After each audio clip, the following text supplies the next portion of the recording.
Greetings, my friend. Welcome to Arcadia, home of shepherds, sheep, and manure. Why, I'm Marcos, of course, one of the most successful merchants in all of Greece. You really haven't heard of me?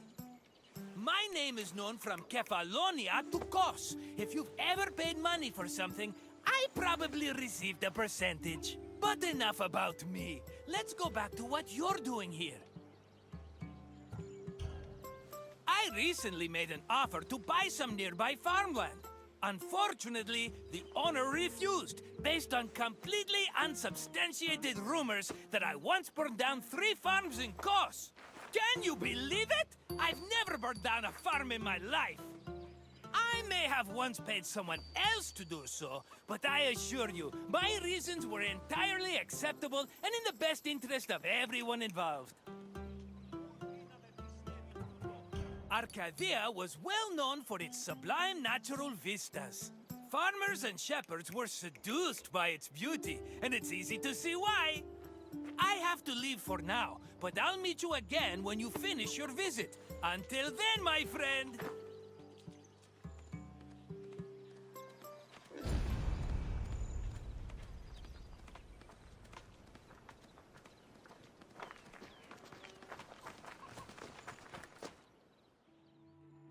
Grain was a staple of the Greek diet, to the point where Homer referred to his compatriots as mortal eaters of bread. Grain farming was a meticulous process. Due to dry summers, artificial irrigation was impossible, so farmers had to rely on rainfall to water their crops. This gave them very narrow windows for sowing and harvesting. On a farm of this size, only half of the field would be planted every year, while the other half would lie fallow to avoid exhausting the soil. According to the poet Hesiod, the best time to sow grain was in autumn, and the best time to harvest it was in May.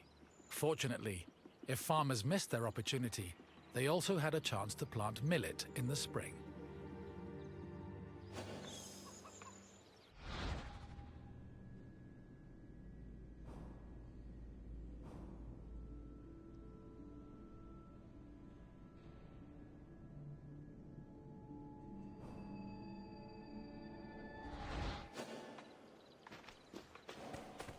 Before planting in a field, the land needed to be plowed a total of 3 times. Once in the spring to remove weeds, again in the summer to aerate the soil, and a final time in the winter to plant the seeds in the moist earth. The plow was pulled by 2 oxen, while the sowing of seeds was done by hand. After the seeds were planted, a boy turned the soil with a hoe to protect them from hungry birds. Once the sowing was finished, the farmers waited for winter rains to irrigate the field. They also prayed to the goddess of agriculture, Demeter, and her daughter Persephone, in the hopes of being favored with a bountiful harvest come springtime.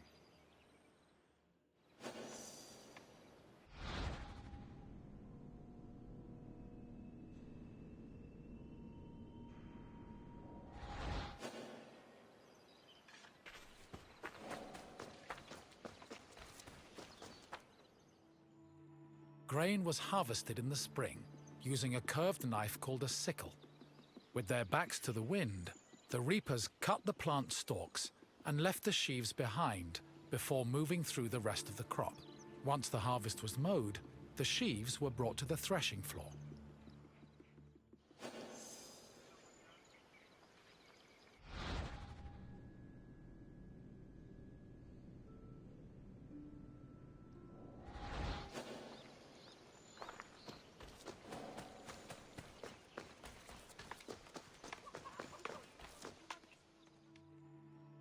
Animal husbandry was an important part of Greek agriculture. Farmers usually kept cattle, donkeys, sheep, goats, pigs, dogs, geese, and chickens.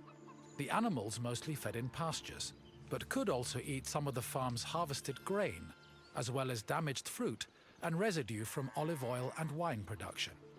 Livestock had several purposes. Their manure was used to fertilize the fields, and their grazing helped remove weeds. Arcadia was a mountainous region believed to be the home of the god Pan.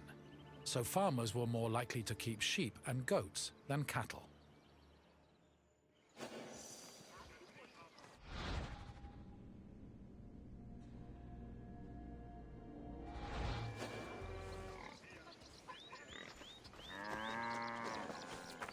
Most farming tools were simple, handmade implements made of wood and occasionally tipped with iron.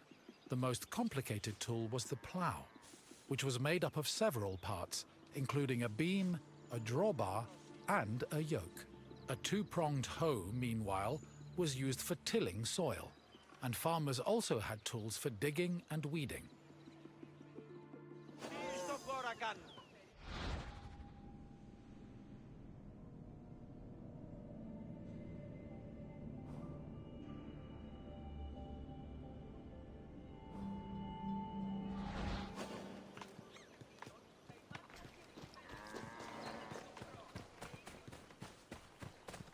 After the sheaves were harvested, workers brought them to the threshing floor to extract the grain. Oxen or donkeys were hitched to a post in the center of the floor and guided around it, while workers threw sheaves under their hooves.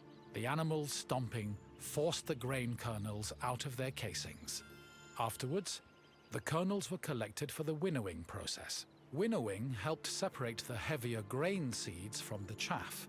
It began with using a wooden shovel to toss the grain. While in the air, the wind blew away the lighter chaff, leaving only the heavier grain. To remove the remaining chaff, the grain was tossed in a wooden basket called a lignon, which filtered the grain until only clean kernels remained.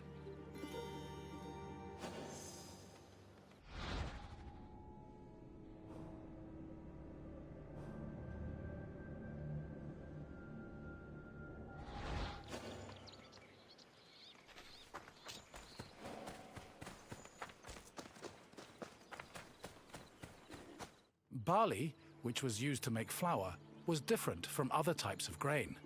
Threshing was not enough to separate the barley from its husk, so instead, it was roasted in a specialized tool called a frigatron. After the barley was roasted, it was pounded with a mortar and pestle. The pounded grain was then ground into a meal using either a hand mill or a hopper mill.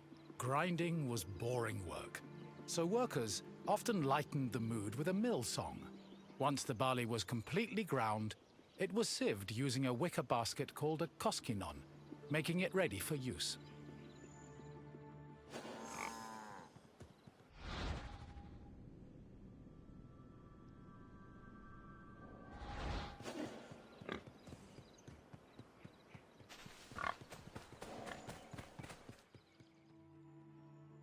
Grain storage areas needed to be dark, dry, cool, contained, and well ventilated to prevent the grain from spoiling. According to Hesiod, the preferred method of storing grain was in a pithos, the same container as Pandora's mythological box.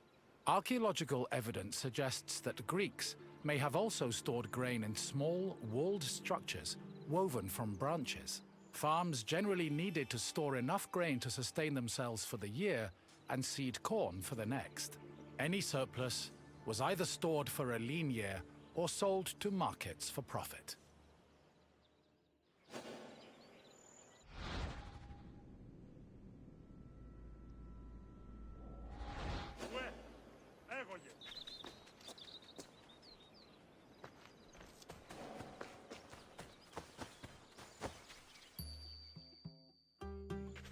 My friend! Good to see you again! You must feel hungry. I know I would, spending all that time watching farmers working themselves to the bone.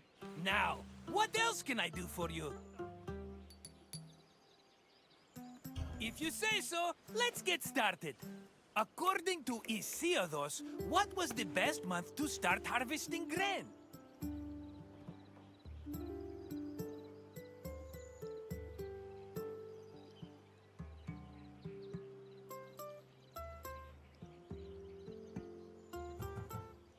Yes, spring was the ideal time for harvesting. Guess I'm not the only smart one around here. Time for another question. Which tool did reapers use to cut stalks? Yes, a sickle was a curved knife, making it ideal for harvesting sheaves of grain. Only one question left.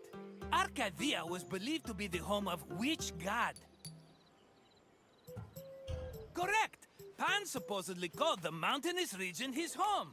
Incredible work, my friend. It's safe to say your mind is definitely more wheat than chaff. Safe travels, my friend. We'd better be seeing each other again soon.